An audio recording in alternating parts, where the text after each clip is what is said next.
My name is Olivia Hart. I'm 29, and at my sister's engagement dinner, my family handed me a gift box that said I was destined to die alone. The Hart dining room smelled like pine expensive wine and something rotten I couldn't name. Quinn giggled while I lifted the lid a last chance dating app membership for women over 30, and a glossy book about how to be happy when no one ever marries you. My mother sipped her Chardonnay and called it tough love.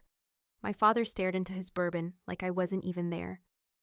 What none of them bothered to notice was the ring already on my finger, or the fact that every lie in that room was being quietly recorded. But what they didn't know was that I'd turned this house into my own evidence locker. Before I go any further, tell me where you're watching from, and hit like and subscribe if you've ever been betrayed by family. My name is Olivia Hart. I'm 29, and this is the night my parents tried to laugh off my life, without realizing I'd come prepared to expose every quiet lie. I didn't always understand what it meant to be the wrong daughter. That truth didn't hit all at once. It carved itself into me slowly, scene by scene, moment by moment. Like frost creeping across a window I kept trying to wipe clear. The earliest memory that still burns is a dinner table. I must have been 10. Quinn was 7 already, the star of every room she walked into. The Hart dining room was always too bright, too polished, too quiet. The overhead chandelier cast these sharp little diamonds of light across the table, catching on the silverware, bouncing off the glass cabinets stuffed with crystal no one was ever allowed to touch. Mom set down a platter of roasted chicken steam, rising into the air. Garlic rosemary butter smells that should have been comforting. She didn't even glance at me before piling food onto Quinn's plate. "You need protein for ballet," she told her, smiling like a coach admiring her prize athlete. Then her eyes slid to me almost as an afterthought. "Liv, take whatever's left." There wasn't much left. Dad chuckled from the head of the table, sipping scotch, even though it was barely 6. "Can't keep up with your sister's energy, kiddo. Quinn's a little firecracker." Quinn giggled, swinging her feet under the chair. I scraped a spoonful of mashed potatoes from the bowl, cold by then, and swallowed the feeling that rose in my throat. I didn't know it then, but this tiny moment would become one of the first scratches in the glass between me and them, so small it was invisible but sharp enough to deepen with time. Flash forward 4 years. Middle school auditorium, fluorescent lights buzzing overhead, the smell of gym floor varnish thick in the air. I'd stayed up 3 nights finishing my project's solar-powered garden lights made from recycled glass jars. I won 2nd place, not first, but still something I was proud of. They called my name. I walked up to the stage, heart-pounding hands, sweating, clutching the ribbon they handed me. And when I looked out at the audience, I saw my family. Mom was fixing Quinn's hair. Dad was bent over showing her how to use the zoom feature on their new camera. Quinn, wearing a sparkly pink dress, even though she wasn't part of the competition, posed like she was the one being honored. Not one of them had a camera pointed at me. After the ceremony, Dad finally snapped a photo of Quinn holding my ribbon just for fun. I laughed along because I didn't know what else to do. Looking back, I can hear the whisper of it, something inside me hardening. Learning to fold disappointment into silence. I didn't know it back then, but this would matter later. Years passed like that. Quiet cuts, little steals of attention, praises that always slid past me and landed on her. By 16, I was bussing tables at a local diner to earn my own money. The place smelled like burnt coffee and warm syrup, and my sneakers always stuck to the floor. On breaks, I'd sit by the employee entrance, sipping free soda from a paper cup, pretending I didn't hear the cook complaining about teenagers. I saved almost every tip in a jar under my bed, planning to buy a laptop for design school applications. One afternoon, I found the jar empty. I remember the metallic panic that shot through me. I tore through my room, checked the closet, the desk, the laundry basket. Nothing. When I confronted Mom, she didn't even look up from her magazine. "Oh, Quinn borrowed it," she said, flipping a page. "She needed spending money for the beach trip. We'll pay you back." They never did. I swallowed that too. But it carved deeper than I thought. Later that year, when Quinn breezed into my room wearing a new sundress bought with my tips and twirled like she was on a runway, I felt something inside me crack, just enough for light to slip through. A light I would learn to follow. "I didn't know you cared so much," she'd said, smirking. "It's not like you use money for anything fun." I laughed because that's what people pleasers do when they're breaking. College came next. I worked 2 jobs, slept 5 hours a night, ate ramen until my jaw hurt from the salt. But I got into a Colorado program for landscape architecture, a dream I didn't even dare say out loud to my parents. When I told them, Mom smiled politely like I'd just announced I'd taken up knitting. Landscaping, so gardening. Her voice held that tight, careful tone she used when she was trying not to sound dismissive. and failing miserably. Well, at least you'll always have fresh air, Dad added. It's a niche field, Liv. Don't expect a real salary right away. Meanwhile, they paid for Quinn to attend a fashion program in New York, $40,000 a year, plus a monthly cost of living stipend. They gave her a car. They gave me a suitcase and a ride to the bus station. I didn't know it then, but the way they dismissed my work would come back to haunt them, and help me, eventually. A few years later, during Thanksgiving break, I came home with handmade gifts, small sketches of gardens, herb bundles wrapped in twine, a photo book of Colorado landscapes. Quinn arrived late with designer bags announcing her brand partners had sent her early Christmas gifts. Mom squealed like someone had won the lottery. Dad insisted everyone gather in the living room while Quinn unboxed a diamond bracelet with dramatic flair. Quinn, sweetheart, this is dazzling, Mom breathed. When it was my turn to give gifts, they barely looked up. I handed Mom the photo book. She nodded, placed it aside without opening it. Smells like sage, she murmured like that was a flaw.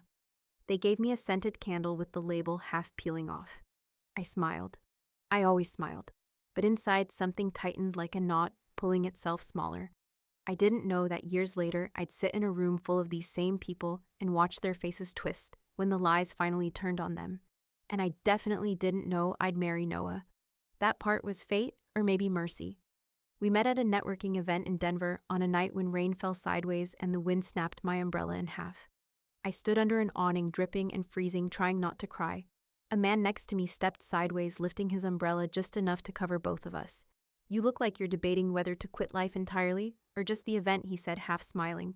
No, I muttered, shivering, just regretting everything I've ever done to end up here. He laughed, warm, genuine, same. His name was Noah Reed, cybersecurity analyst. Quiet, steady, eyes that saw people fully before judging them. A kind of man I didn't know existed. I didn't realize I was meeting the one person who'd helped me tear down the house I grew up in. We started with coffee in a cramped place that smelled like burnt beans and cinnamon, both of us pretending we weren't checking the time every 5 seconds. I told Noah about sketches and soil and how trees could frame a view the way architects used steel.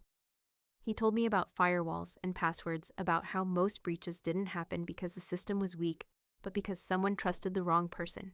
That's the part that keeps me up, he said once, stirring cream into his coffee. It's never just code, it's always people. I didn't know it then, but that sentence would replay in my head the night my own family tried to overwrite my life. Noah was nothing like the men my parents nudged toward me at holidays. Their choices had firm handshakes, louder opinions, and the kind of smile that said they were already calculating the trade. Noah listened more than he spoke. He asked questions about my designs and remembered the answers. When he visited one of my first projects, a bare rooftop I'd turned into a small garden behind a Denver law firm. He ran his fingers along the railing and said almost to himself, "You built this assuming there'd be a tomorrow." I think that was the moment I fell in love. For a while, I tried to keep Denver and Boston in separate boxes. Denver was dirt under my nails, tracing lines in a notebook at midnight. Noah showing up with takeout and a spare hoodie. Boston was polished floors, the smell of expensive candles. Quinn's laughter echoing off high ceilings like a ringtone I couldn't turn off. The first Christmas I brought Noah to the Hart estate. Snow clung to the stone steps, and the house glowed like it had been staged for a catalog. Mom opened the door with a smile that stopped just short of her eyes. "So you work with computers," she said, tilting her head. "Quinn has a big tech sponsor this month, too. Maybe you two can collaborate." Noah shook her hand. "I try to keep people safe from the companies that sponsor Quinn," he said lightly. Dad laughed like it was a joke he didn't quite get. Quinn's gaze flicked over Noah Coatshoe's watch, taking inventory the way she did with products. That year, they gave Noah a leather wallet embossed with my father's company logo. They gave Quinn tickets to Paris for content. They gave me floral gardening gloves, the kind you buy at a supermarket end cap on impulse. I told myself I didn't care. I had my own life now, my own future. The wedding planning lived on our kitchen table in Denver, stacks of paper samples. A laptop half open, a shared spreadsheet full of half jokes and real decisions. We picked a small vineyard outside the city. Nothing flashy. Rows of vines, a view of the foothills, string lights we could hang ourselves. I obsessed over the invitations more than I want to admit. Thick cream cardstock, a green-gray ink that reminded me of eucalyptus leaves. I tied each one with a narrow ribbon until my fingers ached. When I wrote my parents' names, I slowed down, letting the pen dig a little deeper into the paper. "You sure you don't want to just call them Noah?" asked from the doorway, leaning against the frame, watching me seal another envelope. They're my parents, I said. Whatever else they are, they won't miss my wedding. I wanted that to be true so badly that I treated it like a fact. The vineyard smelled like warm grapes and cut grass on our wedding day. My dress was simple silk that moved when the wind did. Noah waited under a wooden arch wrapped with greenery I'd picked out myself. Our friends filled the chairs, their faces soft in the late afternoon light. 2 seats in the front row stayed empty. Little white cards rested on each one. Mom, Dad, my handwriting, my hope. Do you want to start? The planner asked quietly, checking her watch. We're already 15 minutes past. They probably hit traffic, I said, or a delay. I checked my phone. No missed calls, no texts, no we're running late. Just silence. We waited another 15 minutes. Chairs creaked. Someone coughed. A kid dropped something and it clattered against the floor. Noah slipped his hand into mine behind the arch. We can do this with or without them, he murmured. I'm here, that's enough. I nodded, but my chest felt hollow, like someone had lifted out the center of me and left the shell standing. We got married with those chairs still empty. That night, when the last song faded and the lights dimmed, and our friends finally left for their hotels, we sat on the edge of the hotel bed in our wedding clothes, my feet aching, his tie loose. Only then did we check our phones. One text from my father. Sorry, kiddo. Last-minute crisis on a project. Proud of you. Congrats. No mention of my name. No mention of Noah's. No explanation. Just crisis and a thumbs-up emoji glowing blue on the screen. I stared at it until the words blurred, and the little icon looked like a tiny mocking fist. I'm sorry, Noah said, his voice quiet. You deserved better. I nodded and swallowed it the way I'd swallowed everything they'd ever done to me. The 8 months after the wedding felt like living inside a fog, thin enough to see shapes moving, thick enough that nothing made sense. I kept telling myself I was overreacting, that families messed up sometimes, that not getting a call or a gift or even a simple, "How was the ceremony?" didn't mean what I feared it meant. People got busy. People forgot birthdays. People missed flights. But 8 months is a long time to stay silent about your daughter getting married. The first escalation began quietly, with a gut feeling I tried to ignore. It was a Tuesday morning in April when I finally checked the old FedEx tracking number from the wedding invitation batch. I don't know what made me do it. Maybe the silence had stretched too thin. Maybe Noah's soft patient, "You deserve answers." Liv had finally cracked something in me. The page loaded slowly, circles spinning, and then delivered signed for by Q. Heart time, 10:22, AM location, Heart residence front door. I stared at the signature, the looping Q, the sharp tail of the H. Quinn's handwriting. No doubt. I told myself it meant nothing. People signed for packages all the time. Maybe she didn't recognize what it was. Maybe she put it on the kitchen counter and someone else misplaced it. Maybe, but my throat tightened, because every maybe tasted like a lie I had trained myself to swallow. That afternoon I called my mother.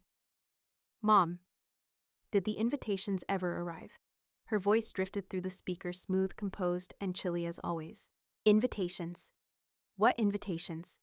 My wedding invitations, I repeated slower this time. The ones I mailed in February.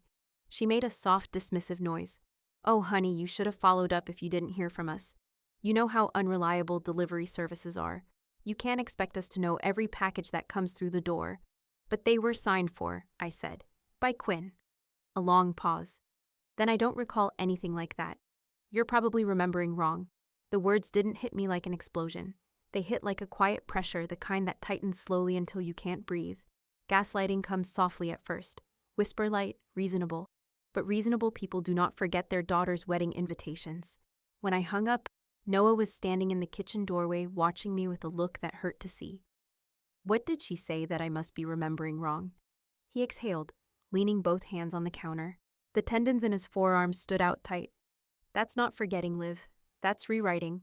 I didn't know it then, but this was the first real crack in the dam. The second escalation wasn't a call. It was a post. One night in early May, while scrolling through Instagram in bed, I saw Quinn's story. A champagne toast, a sparkling ring, a caption that read, "First bride in the family, 26, and living the dream." Couldn't be more grateful for Mom and Dad's love and support. My stomach dropped so fast I felt dizzy. I zoomed in, then out, then in again. Comment after comment gushed about how glamorous her engagement was, how lucky she was, how her parents must adore her, how some sisters must be jealous. I closed the app so hard my thumb hurt. Noah looked up from his laptop. Something happened. She said she's the first bride, I whispered. Like I never existed. His jaw clenched. Liv, it's fine, I said quickly, even though my eyes stung. I don't care about what she posts. But I did, because it wasn't just a caption. It was a rewrite, a deletion, a version of reality with a me-shaped hole cut out. 3 days later, I visited Boston for a short work trip and decided against every warning bell in my head to stop by my parents' house. Maybe I wanted to see their faces. Maybe I wanted them to see mine. Dad opened the door, looking surprised for half a second before rearranging his expression into polite indifference. Liv, didn't know you were in town. I sent a message in the group chat, I said. Ah, haven't checked it. He stepped aside. Come in. The house smelled like lemon polish and the faint ache of memories. The entryway chandelier glowed in a soft gold haze above us. Mom walked in from the kitchen, drying her hands on a linen towel. Oh, she said. You should have told us you were visiting. I did. Another small pause, thin as tissue paper. Well, she said you know how busy things have been with Quinn's engagement. Planning takes energy. Translation, your life is an afterthought. I tried to keep my voice level. Can we talk about the wedding invitations? Dad sighed sharply, pinching the bridge of his nose. Liv, are we really still on that you didn't come? You didn't call. You didn't even ask why. Because you never told us you were getting married, Mom snapped. You sent some last-minute letter and expected us to rearrange our lives. I sent invitations, I said, months in advance. Dad's voice sharpened. If you didn't get a response, why didn't you follow up? Adults communicate. For a moment, I couldn't breathe, because this wasn't confusion. This wasn't miscommunication. This was blame. The third escalation came from the one place I tried to shield from them, my work. In June, Dad contacted me about a landscape project for a residential development outside Boston. It was a big multi-phase long contract, good visibility. He sounded encouraging on the phone, even complimentary. I want you to take the lead, he'd said. It's time you had something substantial under your belt. I hung up, glowing, stupidly hopeful. A week later, I saw a post from one of Quinn's influencer friends, a video tour of the exact same development. Her giggling voice saying, so excited to collaborate with Hart Properties on this beautiful project. I'll be designing all the outdoor spaces. My name wasn't mentioned. Not once. I called Dad. He didn't answer. I called Mom, straight to voicemail. I texted Quinn. Did you take the project Dad offered me?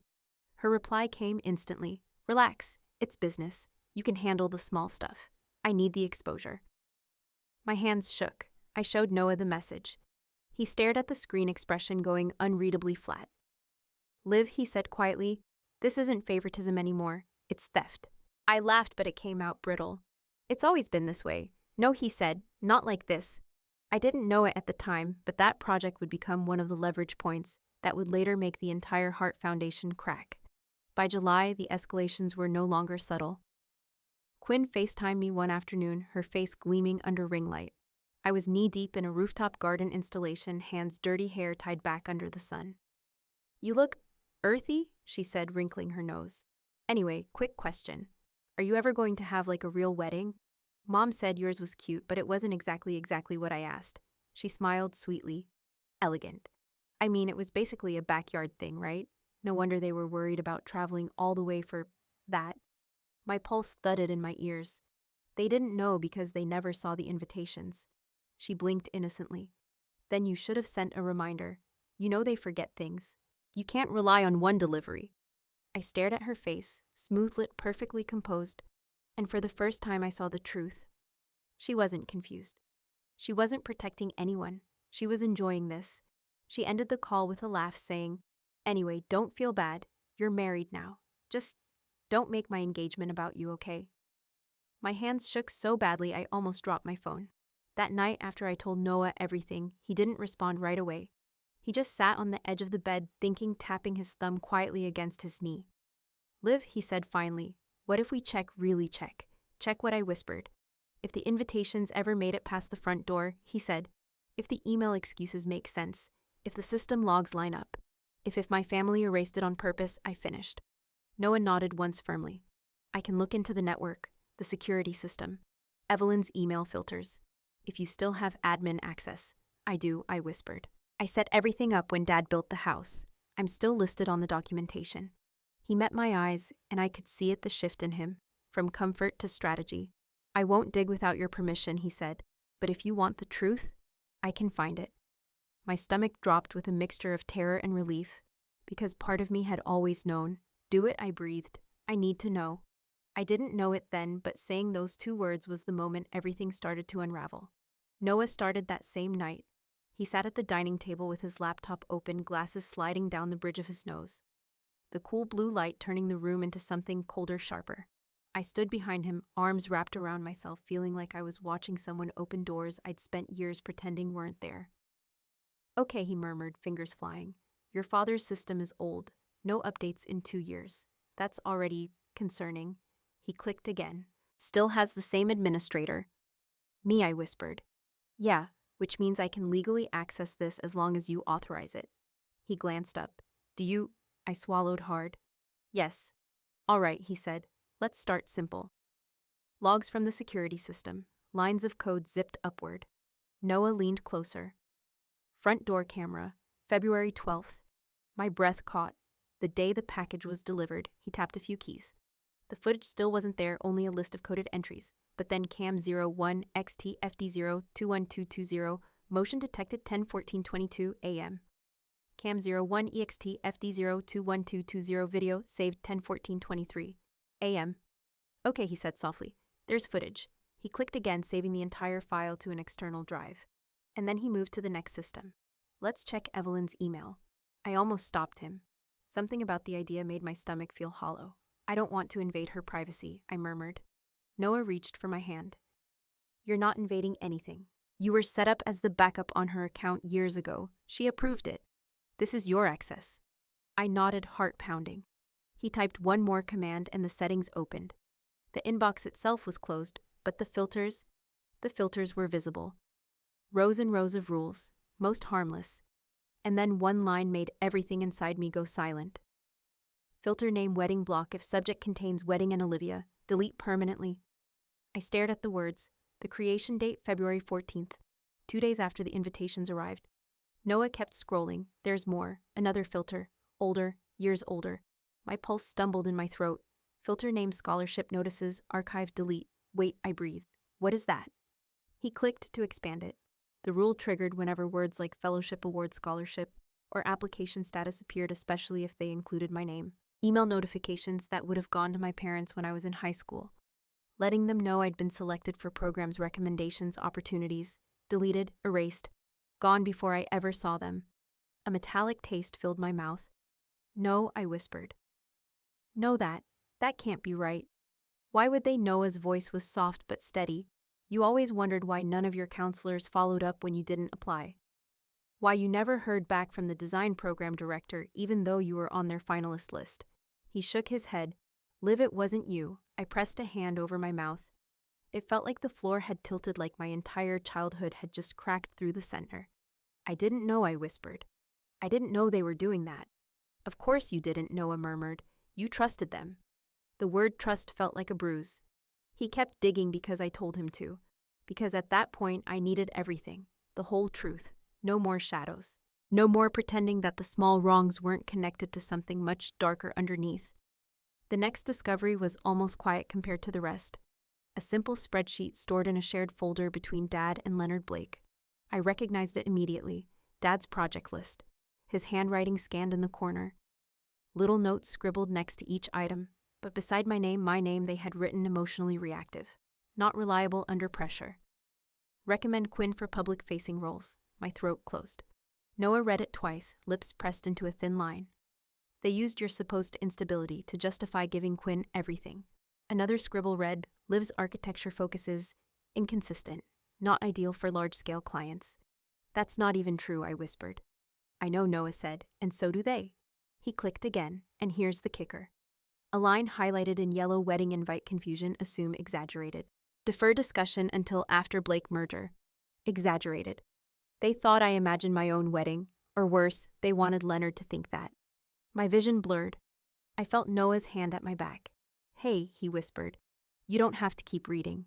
But I did, because the slow burn cruelty of my family suddenly made sense in a single horrifying way. It wasn't random. It wasn't accidental. It was systematic. Every opportunity I lost, every moment I was overlooked, every time they acted like I was dramatic, emotional, overreacting. It was designed. I straightened. Open the security footage. He hesitated. Are you sure? Yes. The file loaded. Grainy at first, then sharp. The front door. Snow on the steps. A FedEx truck pulling up, a driver carrying a small blue package. He rang the bell. 30 seconds passed. Then Quinn appeared. Ponytail, athleisure set, perfect makeup. She smiled at the driver, signed, took the package, and then without hesitation walked to the recycling bins on the side of the house. She didn't even check what it was. She didn't pause. She didn't think. She just threw it in, wiped her hands on her leggings, and walked back inside. The video ended. I stared at the black screen until I felt something inside me split open quietly, cleanly, like fabric tearing. It wasn't hurt. It wasn't sadness. It was clarity. She wanted to erase me, I whispered. Not just the wedding, me. Noah turned his chair to face me fully. Liv, you know what this is, right? I nodded slowly. A pattern. A pattern, he repeated. Sabotage, manipulation. And your parents let it happen. They didn't just let it happen, I said. They built their lives around it. He reached for my hands. We can take this to a lawyer, he said. We can make them answer for what they did. I shook my head. A surprising calm washed over me. I don't want court. I don't want police. Not unless they force my hand. What do you want? I looked at him, and the answer settled inside me like cold stone. I want them to see it, I said softly. Every lie, every smear, every digital stain they thought they could hide. Noah nodded once like he had expected that answer all along. Then we prepare. The next 2 weeks became something I never expected: strategy. Not rage, not begging, not hoping, planning. Noah created backup files of everything. 3 encrypted drives, a cloud server under a burner email, physical printed summaries in a sealed envelope. This isn't paranoia, he told me. It's insurance. I created a timeline every moment from the first invitation to the last text message. Everything Quinn said, everything my parents dismissed, every call, every silence, every cut. The more pieces I laid out, the more the story stopped looking like tragedy and started looking like a blueprint. Not of a broken family, of a system designed to keep me in second place. I wasn't overreacting. I wasn't dramatic. I wasn't unstable. I was unwanted. And the moment I accepted that truth, something inside me clicked into place, a cold, sharp focus I didn't know I possessed. Noah noticed it too. You're different, he said one night, brushing hair from my face. Not colder, just clearer. I nodded, because now I know what I'm walking into. The Hart Christmas Eve engagement dinner was announced in late November. A glossy invitation arrived for Noah and me, gold lettering, embossed edges. All the luxury they withheld from me for years suddenly poured into Quinn's celebration. Noah lifted the envelope, raising an eyebrow. Here it is, he murmured. I held the invitation between my fingers. The heavy cardstock, the gold foil, the faint scent of expensive paper. I'm going, I said quietly. Not to fight, not to cry, not to beg. Just to show them what they built. And after I said, I walk out. Noah studied my face, then nodded. Then I'll be ready. The week before Christmas, we rehearsed the sequence. Not lines, not comebacks, just facts. When they deny the invitations, Noah prompted. I show the signature. When they accuse you of misremembering, I show the email filter. When Quinn lies, I show the footage. And if they try to bury it again, I looked at him and felt a cold smile form. Then I bury the merger. He nodded like he'd expected that too. The night before we flew to Boston, he handed me a small device, slim, black, almost weightless. What is it? I asked. A silent remote trigger, he said. One tap and the TV in the Hart dining room goes to the desktop I've preloaded. And if the Wi-Fi fails, it won't, he said. But if it does, I have a hotspot in my pocket. I looked at him, overwhelmed. You're doing all this for me? He smiled softly. No, I'm doing it with you. The next morning, we boarded a plane under a gray Denver sky. Clouds pressed against the windows. The air felt sharp, like the world itself was bracing. Somewhere over the Midwest, I rested my forehead against the cold glass and whispered to myself, they won't see me coming. But the truth was even sharper. They never saw me at all. Snow was already gathering on the stone steps when Noah and I walked up to the Hart estate on Christmas Eve. The wreath on the door was bigger than last year. Layers of ribbon, white roses, strings of glittering lights. Quinn had filmed a whole unboxing about it, bragging that it cost more than some people's rent. The kind of detail that would have humiliated me once. Now it felt like part of the stage. Inside the house glowed with warm lights and expensive arrangements of winter roses. Guests filled the foyer, coats being handed off, champagne being poured by servers in crisp white shirts. Someone was laughing near the staircase, sharp, practiced laughter that made the air feel thinner. Noah brushed his hand against mine as we stepped over the threshold. You good, he whispered. I'm steady, I murmured back. Finally. We walked into the dining room where the long mahogany table had been set like a magazine cover. Crystal glasses folded napkins like origami gold chargers under each plate. The chandelier above us cast bright diamonds across the room. Mom spotted us first. She smiled a controlled, camera-ready smile. Olivia, she said, brushing invisible dust from her dress as she approached. You made it. Dad gave me a nod from near the wet bar. Not warm, not cold. Just a nod as if I were a colleague he vaguely recognized. Leonard Blake stood beside him, his posture stiff, his eyes scanning the room with the caution of a man who knew he was walking into an emotional minefield, but didn't yet know where the explosives were buried. Then Quinn swept in. Her gown shimmered under the chandelier's soft rose gold silk that floated when she moved. Her hair was curled into effortless waves. Her smile was bright enough to burn. Well, well, she said, pulling me into a cold, perfumed hug. Look who decided to join the family again. Noah's eyes flicked to mine. A warning. Stay calm. I wouldn't miss your big night, I said, voice smooth. Her eyes sparkled with triumph. She had no idea she was walking into a storm she'd created with her own hands. Dinner began with forced politeness and heavy silverware clinking against china. Servants refilled glasses. The fire crackled behind us. Mason sat beside Quinn, stiff as stone, his jaw tight whenever she spoke. I wondered if he sensed something was wrong, or if he'd been living with that discomfort for months. Finally, Quinn cleared her throat and tapped her glass lightly. Okay, before dessert, she said brightly, I have a little gift for my sister. Everyone turned toward me. My heartbeat didn't spike.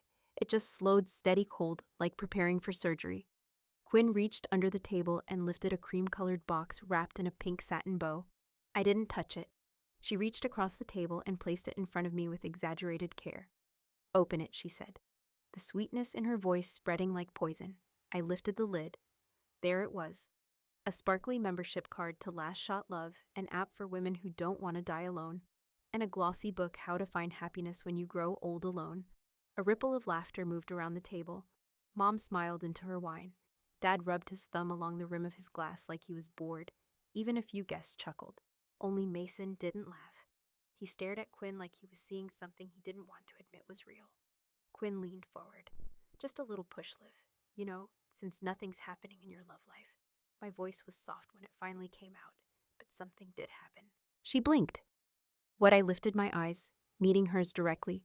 I got married. The room froze. Forks paused midair. Glasses stopped halfway to lips. Someone coughed, then stopped halfway through the sound. Mom set her wine glass down too quickly. Crystal hit wood with a sharp click. I'm sorry, she said slowly. What did you say? I've been married for 8 months, I repeated. You all missed the wedding. Dad barked a laugh, strangled sharp, ugly. Oh, come on, Liv, not tonight. Mom's lips thinned. This is childish, Olivia. Don't ruin your sister's engagement dinner. I'm not lying, I said, and Noah and I got married in March. A murmur swept through the room. Someone whispered, Is she serious? Quinn straightened, that influencer bright smile fading. You're doing this to embarrass me, she said. Classic Liv making everything about you. She turned to Mason. She's just jealous. But Mason didn't look convinced. He looked curious. Dad slammed his hand on the table, making silverware jump. If you got married, why didn't you tell us? He demanded. I did, I said. I sent invitations. Mom scoffed. That's a lie. No, I said. What's a lie is pretending you never saw them. The air tightened. Quinn's fingers wrapped slowly around her wineglass knuckles, whitening. Stop, she said under her breath. Stop right now. But I was past stopping. Under the table, my thumb clicked the small black device Noah gave me. Across the room, the giant flat-screen TV flickered. The crackling fireplace video vanished, replaced by a blue desktop screen. The guests gasped. Leonard's eyebrows shot up. Dad stood. Turn that off. I can't, I said quietly, but Noah can. Noah leaned back in his chair, totally calm, hands folded. Quinn's voice cracked. What are you doing? I'm showing the truth, I said. The cursor moved on the screen. A folder titled Project Verity opened. The first image appeared: FedEx delivery confirmation, signature line Q, heart, timestamp, February 12th, 10:22 M. Mom's face drained of color. Quinn signs for plenty of packages, she snapped. That means nothing. Then let's look at your email, I said. Quinn choked. No, wait. But it was too late. The next screenshot filled the screen. Filter name wedding block, created by QH Action, delete permanently. Gasps exploded through the room. Mason turned his head slowly toward Quinn. You did this? He asked, voice barely above a whisper. No, this is taken out of context. Out of context, I repeated softly. Then let's add some. The cursor clicked again. The TV switched to video. Front door camera, snow, FedEx truck, driver handing over the package, and Quinn walking out smiling, signing, taking the blue box, then turning, walking to the recycling bins, throwing the unopened box inside with a careless flick of her wrist. The silence afterward was suffocating. Quinn stood up so fast her chair screeched. I was protecting Mom and Dad from what I asked. My wedding existence. She shook her head wildly. It was a cheap vineyard wedding. It would have embarrassed the family. Mason stared at her like he didn't recognize the woman standing in front of him. You threw away your sister's wedding invitations, he said slowly. Then lied about it for 8 months. That's not what happened. Leonard Blake stood. His voice was low, lethal. Is that the kind of family I'm about to merge my company with? Dad swallowed hard. Leonard, let's step into another room. No, Leonard said. Everything I need to know is right here. Quinn turned on me, tears streaming, but eyes full of venom. This is your fault, she hissed. You're jealous. You're pathetic. You're enough, I said. She froze. My voice wasn't loud, just sharp enough to cut. You tried to erase me, I said.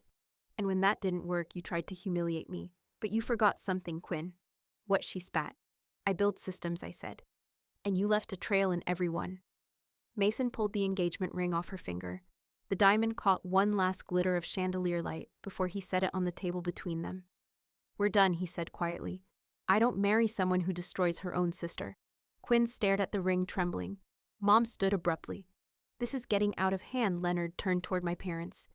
You raised a daughter who sabotages family, and you protected her. There will be no merger. Dad paled. Leonard, please no, Leonard said. It ends here. Quinn collapsed into her chair, sobbing. Mom looked like she'd been slapped. Dad looked like the floor had fallen out beneath him. I stood, slow, calm. Quinn looked up at me with red-rimmed eyes. You're going to ruin me, she whispered. No, I said. I don't need to. You did that yourself. She flinched like I'd struck her. I reached for the cream-colored box she'd given me, the insult wrapped in ribbon, and walked it back to her. I set it gently in front of her shaking hands. Keep it, I said. You need it far more than I ever did. Then I straightened and looked at both of my parents.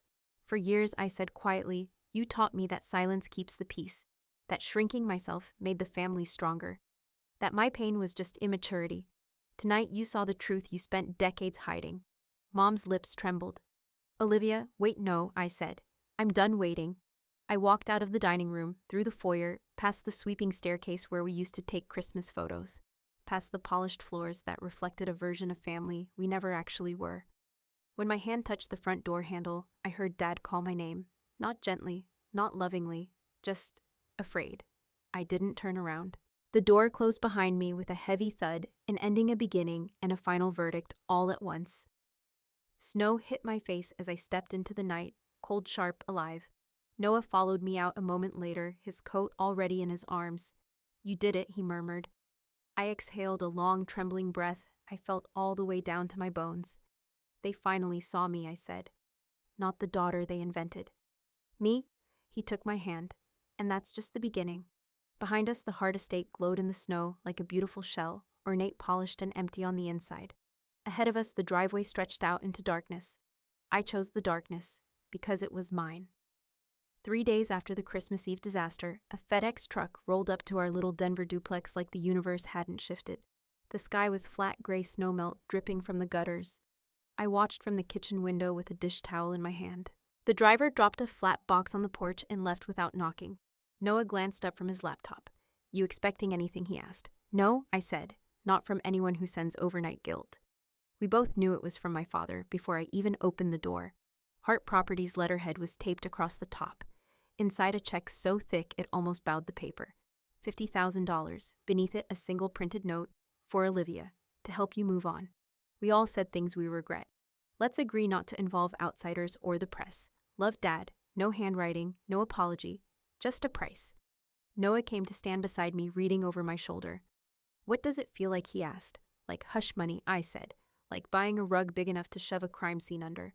For 1 second, I pictured what that money could do. Pay off my car, expand my studio. Then I remembered the empty chairs at my wedding, and the way they'd stared me down at the engagement dinner and called me a liar. I tore the check straight down the middle, then again and again until the counter was covered in white scraps. My hand stayed steady the whole time. I spread the pieces out, took a photo, and opened the group chat that had been a one-way street for years. Mom, Dad, Quinn. I typed, I don't sell my silence. Consider it my last gift to you. Do not contact me again. I attached the picture and hit send.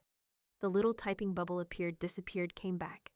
I didn't wait to see what excuse they were about to write. I scrolled to the top, tapped leave conversation, and when my phone asked, are you sure? I smiled. Yes. By New Year's Eve, that quiet was full of a different kind of noise. Noah's parents' house outside Seattle smelled like laundry soap. Rain drummed on the roof. His sister's kids were fighting over a remote grape juice bleeding into the carpet, while 3 adults shouted and no one mentioned the rug. Olivia Sit, Noah's mom, called. You're making me tired just standing there. I sat. She tossed a blanket over my knees like she'd done it 100 times. Later, she pressed a velvet box into my hand. This was my mother's, she said. Inside was a sapphire brooch, deep blue and stubborn. I kept waiting for a special occasion. Turns out the occasion is just loving someone. Are you sure you want me to have this? I asked. She pinned it to my sweater.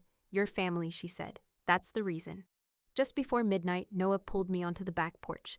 The air smelled like wet cedar and faint fireworks. The Space Needle glowed through the mist. You think they'll let it go? He asked. Your parents. Quinn? I watched the dark line of trees at the edge of the yard. They'll rewrite it, I said. In their version, I'm ungrateful and dramatic. The unstable one who ruined Christmas. In their version, he said they don't have the receipts. I let out a small cold laugh. In their version, I agreed they don't know how much I kept. He looked at me. More than the video. Project spreadsheets, I said. Emails calling me unreliable. Old filters that killed scholarships. Drafts where Dad wonders if cutting me off is simpler. Noah's jaw tightened. You've got enough to burn the place down. I don't want to, I said. I walked out. That should be it. And if they come for you anyway, I touched the brooch at my collarbone, feeling its weight. Then I stopped playing nice, I said. I don't just turn on the lights. I open every door and invite the world in. They wanted me gone. They never imagined I'd leave carrying the blueprint for how to bring the whole house down. Inside, somebody started a chaotic countdown. 10, 9, 8 voices, overlapping, kids shouting. I listened to the sound of people who'd chosen me on purpose. People who loved loud and messy. People who would never carve pieces off my life and call it protection. 3, 2, 1. The living room exploded in cheers. A party horn blared. Someone spilled champagne and laughed. Noah kissed me, not to make a point, not to prove anything, just because he could. For the first time, I stepped into a new year with no unread messages from my parents waiting, and no quiet prayer that maybe this year they'd finally see me. I wasn't the forgotten daughter anymore. I was the woman who walked away before their house collapsed, and who still held the match just in case. If they ever come for me again, I won't just survive it,